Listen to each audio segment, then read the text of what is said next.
Welcome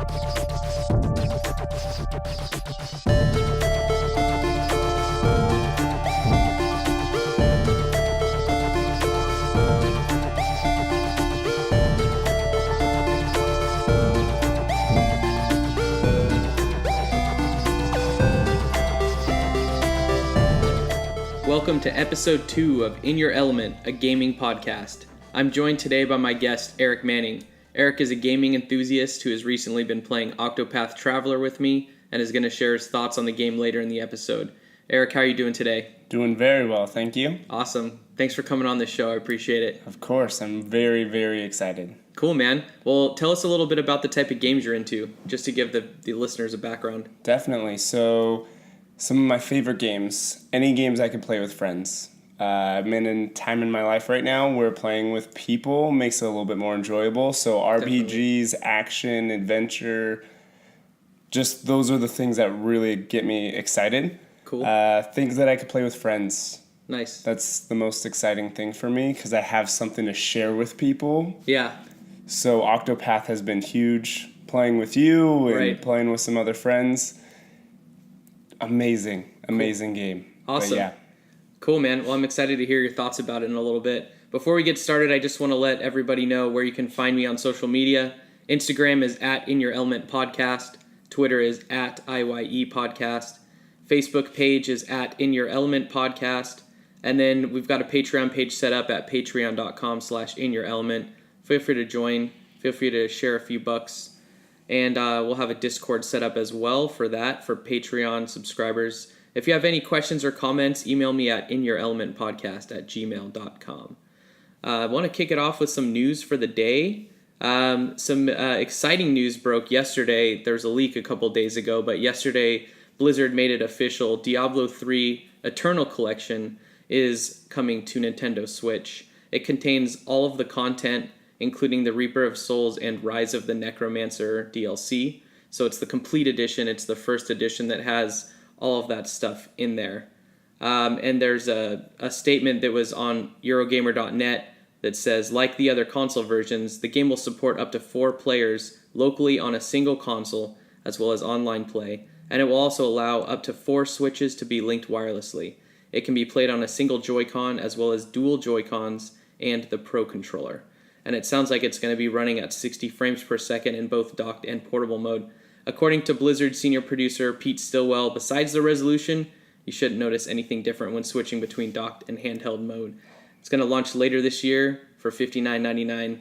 Eric, have you played Diablo games? So I've never played Diablo. Okay. I definitely have had a lot of friends tell me amazing things about it. Yeah.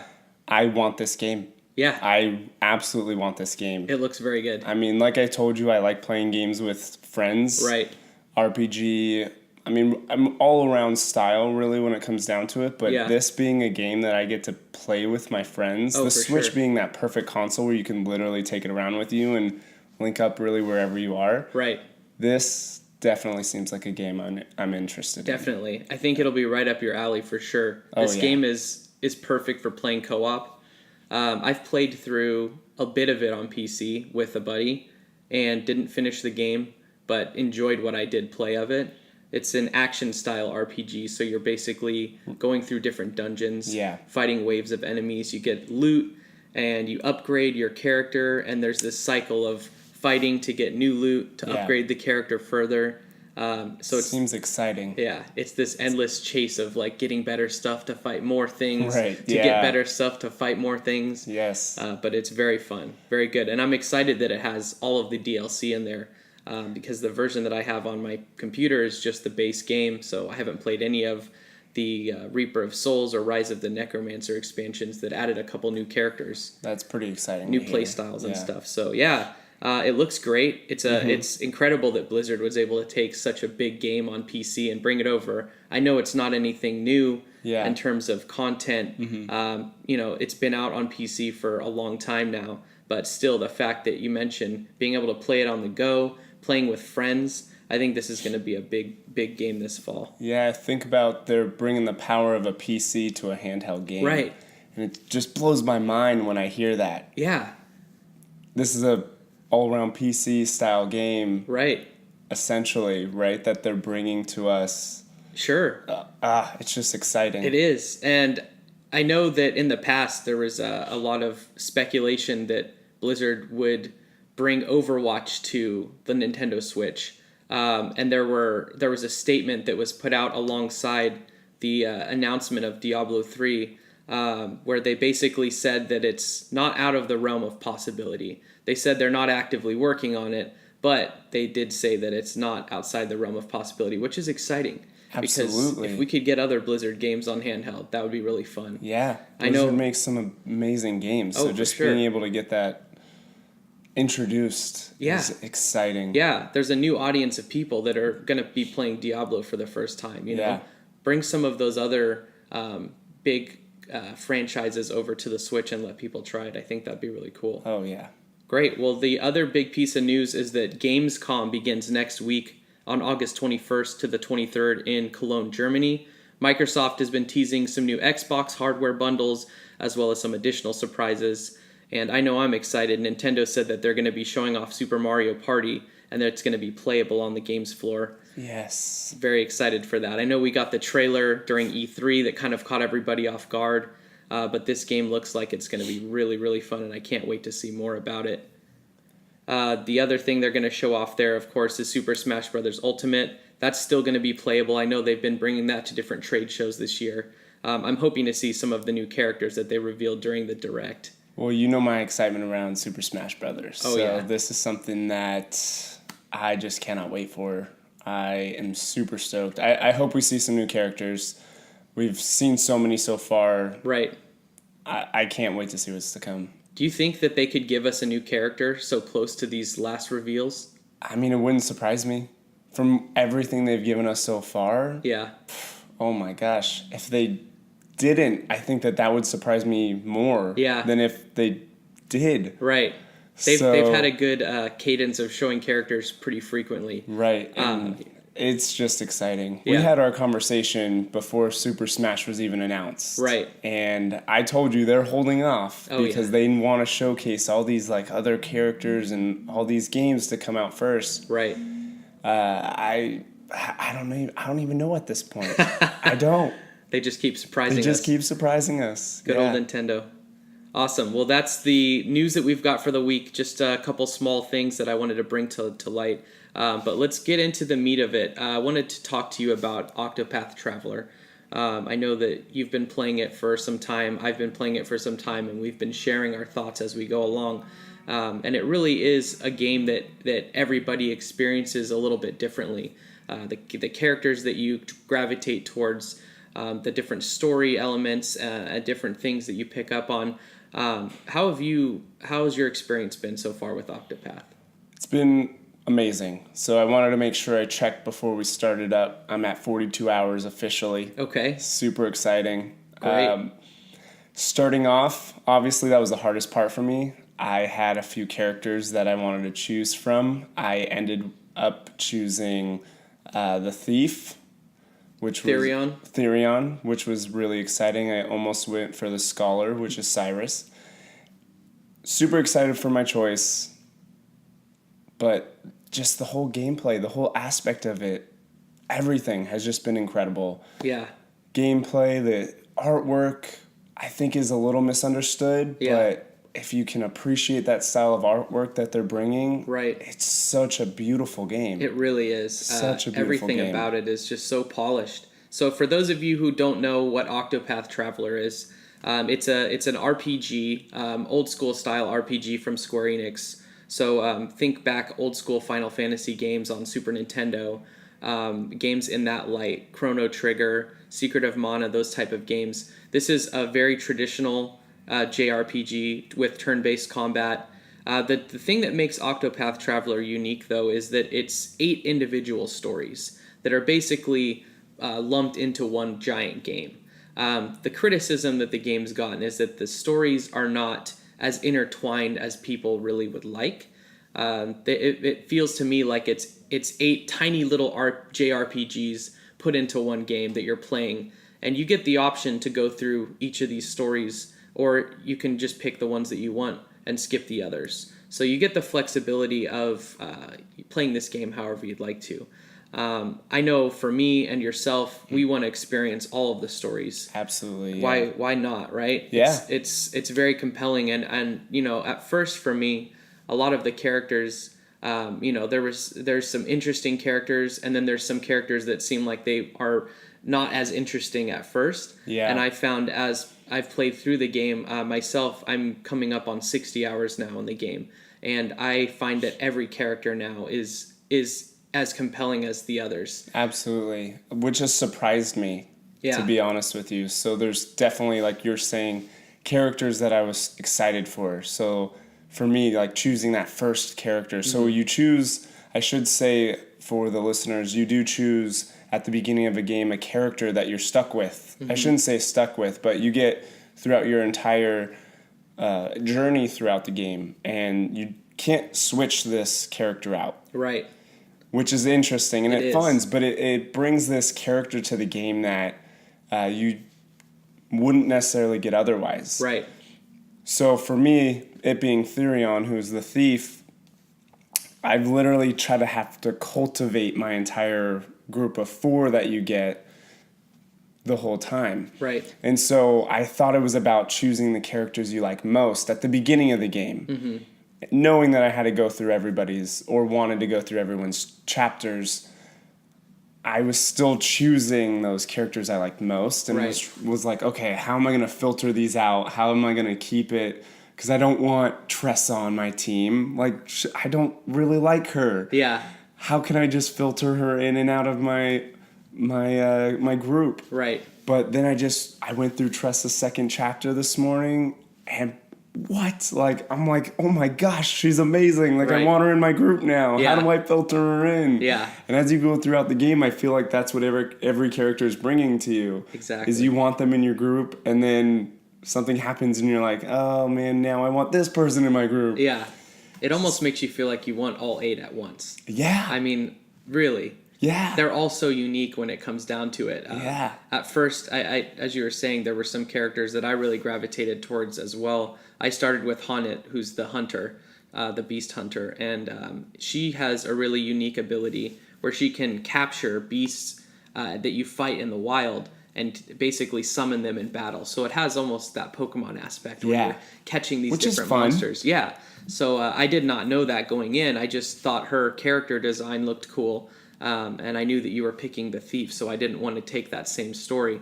But it's made it interesting because now, as I've played through the game more, and knowing that you're essentially stuck with that one character for the duration of your game, they each have different, what they are called path abilities, which are basically abilities that you can use when you're in a town.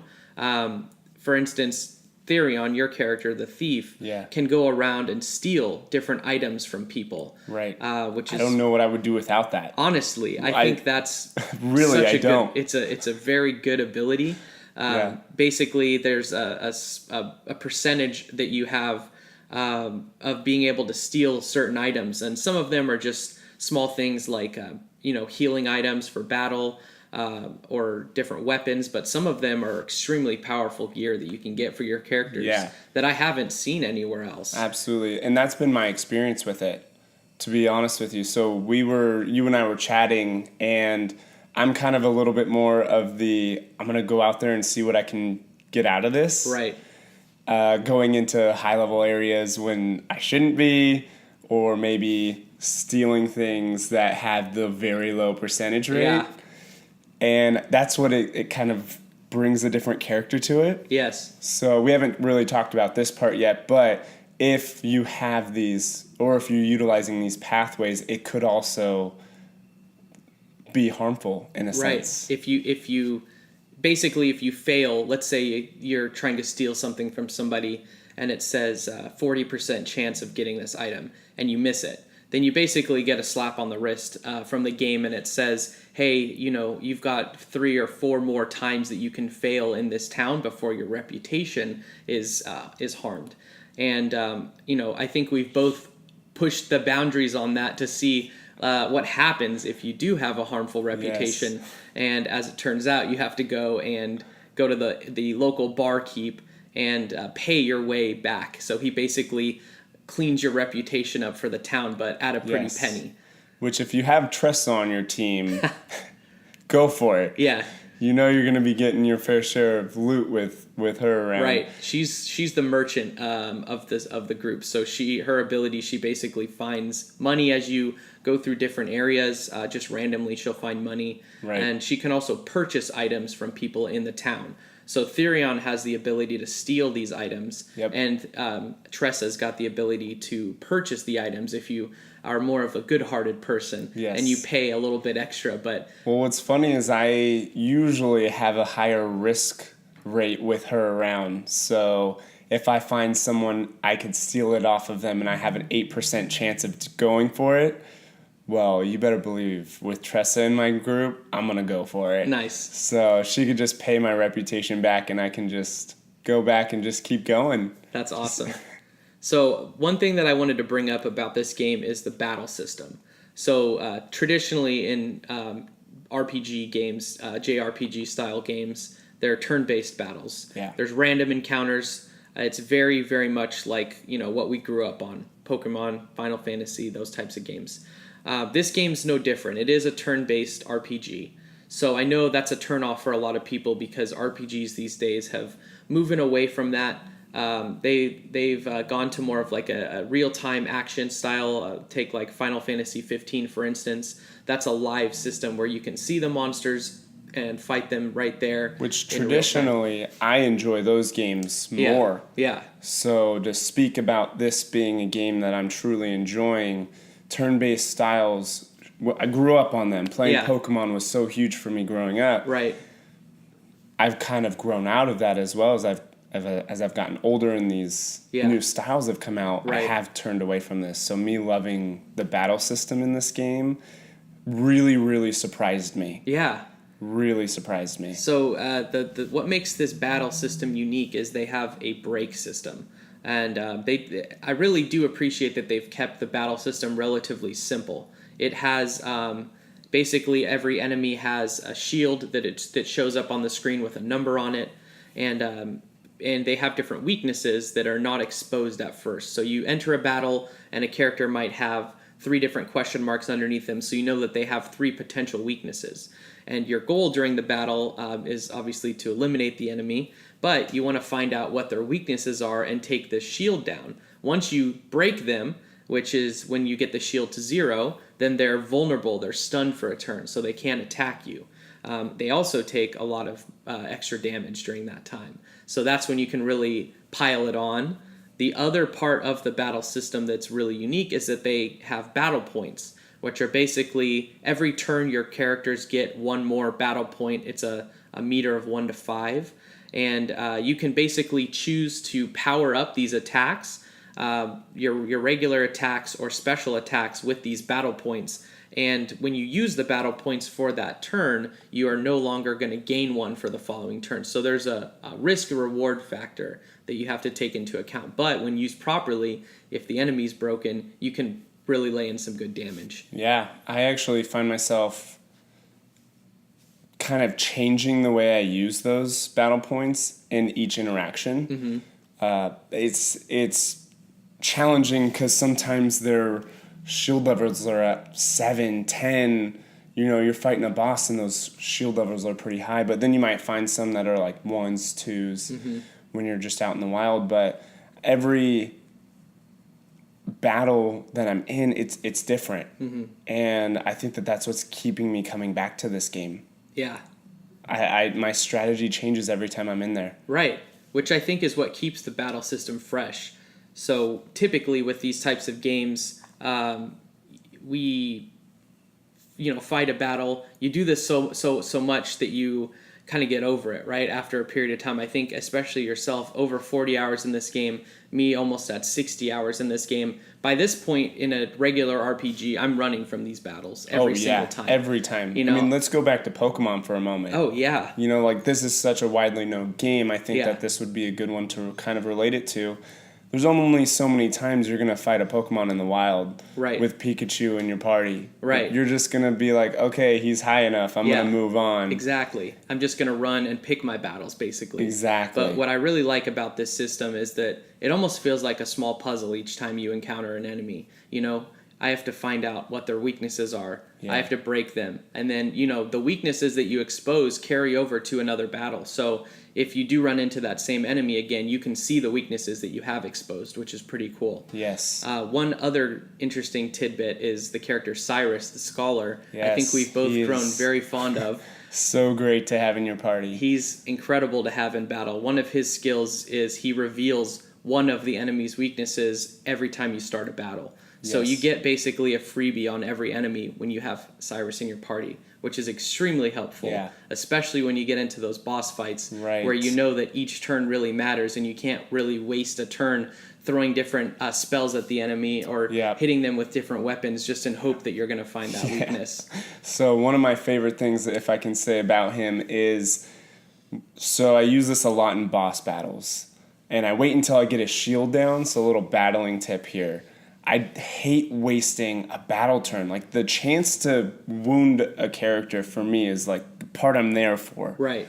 But the thing about Cyrus is he does have his analytics. Oh, yeah. So that part for me is one of the most rewarding things because it'll reveal it all on all of his health and CP, where he's at with that, but along with the vulnerabilities that he has. Right. So that has been a huge savior for me in battle. Absolutely. Those analytics just come in huge help when you really need it. Yeah, and you found something interesting out about the health specifically, because one thing that you'll notice right off the bat is that the HP for the enemies is not shown. Yeah, it's not there, which is strange. So in most RPGs, you're going to be able to see their health bar, right? Right. And you're going to be able to see, I have this much left. Okay, keep getting them. We're so close, and you pick and choose which maybe move you're going to use based off of the CP that they have left. Sure. Because you're like, I know this one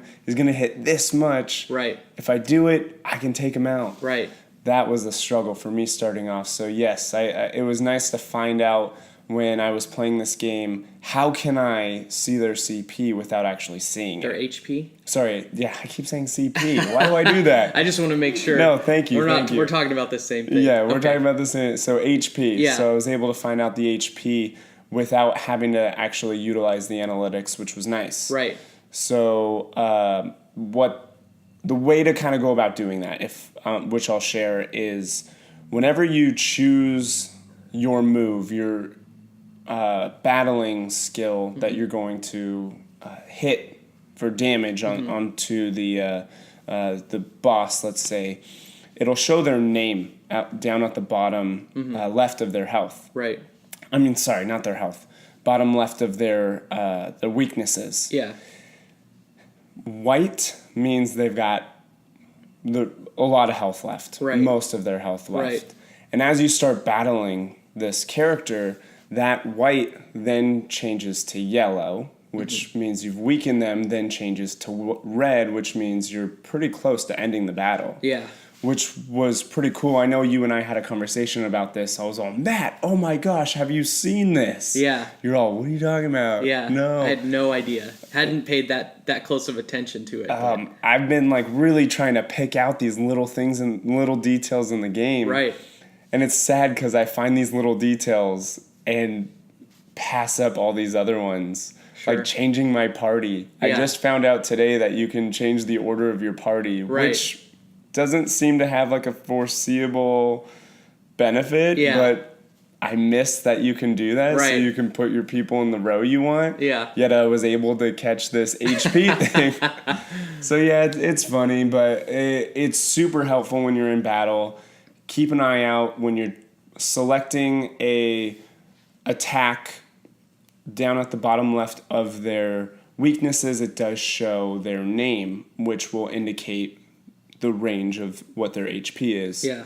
So that's been really nice because obviously I don't have Cyrus in my party all the time, so I can't necessarily use some of his strategies to help see that.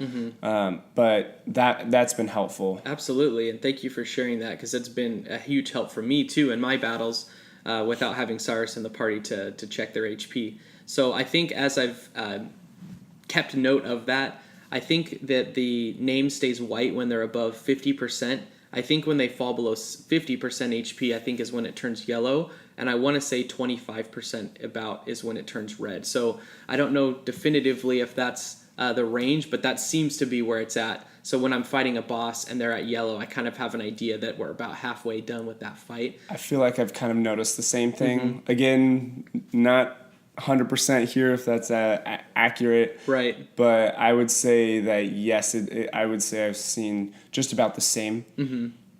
Cool. Well, as we're on the topic of battles, the really cool thing about this game is the jobs system, right? So not anything new to Square Enix RPGs. They've typically had jobs in some form or fashion in a lot of their games. Absolutely. This game has some very interesting jobs, though. Some non-traditional RPG jobs, right? So we've talked quite a bit about Cyrus. His character is a scholar, which is closely related to a traditional mage in RPGs.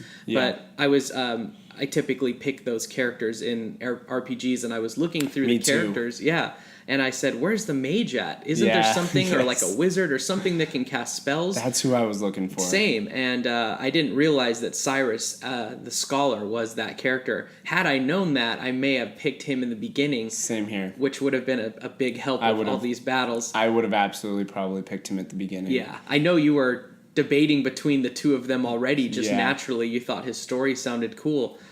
So it's I feel, though, if we had chosen Cyrus, that almost would have been like easy mode, it seemed like, for some of these battles. You know, definitely, especially with the move set that he has and just the benefits that he does bring to the party. I would agree, and I'm happy with the choice of not choosing him. Of course, there's that little bit of bitterness that I'm like, oh, I really love him. I wish I picked him. But yes, I am glad that I didn't pick him, because it would feel that way. I would feel like it maybe is a little easier than some of the other characters that you may have chosen. Right. Yeah, and what I really like is that you've got these characters with all the different jobs, but as you're exploring this map, you find that the jobs can be discovered outside of the characters' starting areas for the most part. So you basically find these shrines around the map that give you the same job as the character that you've already got, but you can equip it on another character. Right. So it gives you this other level of strategy now where you can mix and match these characters' jobs. So you could have Cyrus the Scholar and give him the warrior ability if you wanted him to be sort of like a red mage type character that can do magic and can also hit enemies with weapons at a powerful rate. How have you found this strategy of mixing and matching? So super interesting. Obviously 8 characters, right? 8 characters plus you add all of their extra jobs to this game. Oh my gosh, the choices are just insane with what you can do. You and I have definitely talked about some of the mixing and matching that we have done. For me, I feel like I'm still finding what's best for all my characters. As you start to unlock things with these characters, you find more and more things that they can do, but even adding these jobs, they add different skill sets. So you mentioned the warrior, like adding the warrior job to, let's say, Cyrus, you're going to give him an attack bonus. Right. And so knowing that going into it and thinking, okay, who can I maybe give an attack bonus to? So I remember having the Huntress as in my party, and I'm like, okay, she would be great to put the warrior skill on. And I had it on there for so long because I thought it would be great, but it turned out like, no, I don't want her as, a warrior. Right. I want her as which one did I choose for her? I believe she's not in my party, so I haven't played with her in about a week, but she should be the cleric, I think, is what I have her as, which is different. Yeah. Super different. That's a healing class. Correct, so that's very similar to like a white mage in traditional RPGs. They just have renamed it cleric, but essentially the same thing. Yeah, so having her in my party as a cleric has been definitely different, obviously, than having it as a warrior, but in a way it's helpful. I wouldn't say I'm totally sold on this one yet, but it's been nice. Right. Theory on my main character, I actually have him as the apothecary. Yeah. I traditionally don't typically choose those types of jobs style. We'll keep it with that style, but the apothecary wouldn't be something that typically I would find enjoyment over. But Sure. I really liked, as I was playing through the game, I really liked the skin that it came with. Yeah. Because it does change the skins depending on the jobs you choose. Which is cool, I thought. So your Yeah. your character's sprites that they have their starting outfits, if you will, Right. that distinguishes them from each other with their different clothing. As you equip these secondary jobs, it changes the look of them. So they Right. take on a little bit of this character personality from another job. So, and they're all unique to each character. Yeah. So every character has basically 8 different outfits based on the job that you equip them with, which is kind of cool. So I've found Yeah, it's been great. yeah, I've done the same thing. Certain characters, I'm not sure quite how I want to spec them during battle. Yeah. But I'll maybe choose something based on the outfit that just because it looks cool, right? Right, yeah, which has been a lot of fun. Yeah. Because it kind of forces me to do things that I wouldn't normally do. Right. And I Which think has been great. That's the beauty of this game. I found it's forcing you to do things you normally wouldn't do without you really realizing that you're having to do those things. Yes. And I think that's what makes this game such a gem. Yeah, I agree. You've got all of these different characters with all of these different abilities that you can mix and match, and create a strategy that you can decide. Right? You can go through this game with the same 4 characters and just steamroll everything. Yeah. Or I've been switching characters out every chapter with the lowest leveled team members. So I'm basically always forced to have this different composition of team with different abilities, and it gives the battles a sense of freshness. So maybe that's why we're so far into this game now, 40 plus hours later, 50, 60 hours in, and thinking, wow, I still want to battle. I'm looking forward to the battle portion of the chapters. That brings something totally different to it. And maybe that's what I know that this game hasn't always had the biggest hype, definitely with some of the reviews and stuff that we've read, is that's what's maybe missing with the people who are playing it, is not filtering out your people enough, or maybe not forcing even yourself to try something different. Right. You're almost trying to stick to your own ways, where this game is really meant to push the boundaries of what you traditionally do and bring something different. Right. That's what it brings for me, at least. I agree. I think so too. Well, cool. I think at the end of the day, this is a really amazing game. I think it's one of the best games I've played this year. Definitely in my Game of the Year runnings. It's beautiful, just art style with the pixel art, but it's got a 3D look to it as well, with real lighting effects. You've got this shallow depth of field that makes it feel really just beautiful. The music is extremely catchy. I love the music. The music. Yeah. I could literally just sit there and just listen to the music. It's so calming. Yeah. Every time I'm playing this game around people, they're like, are you at a spa? What is this? Yes. This music is so calming and relaxing. And I'm like, it is. It is. It's a beautiful, beautiful playlist that you have. Yeah. It's so nice. It almost feels like it's just soothing your brain as you go through it. It is. You know? Yeah. You get through a battle and you just have like the battle theme song that's going on, and then afterwards the battle ends and then the calming music comes and you're like, man, that was a good battle.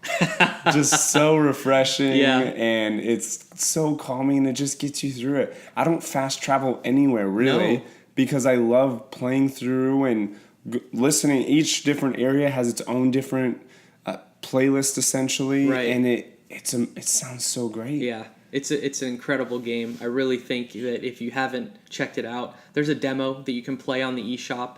It's free, of course. It's the prologue demo for Octopath Traveler. So if you do start it, it's basically a 2-hour demo, and the progress that you make carries over to the full game. So if you do want to give it a shot, if it sounds interesting, I highly recommend downloading this game, giving it a look.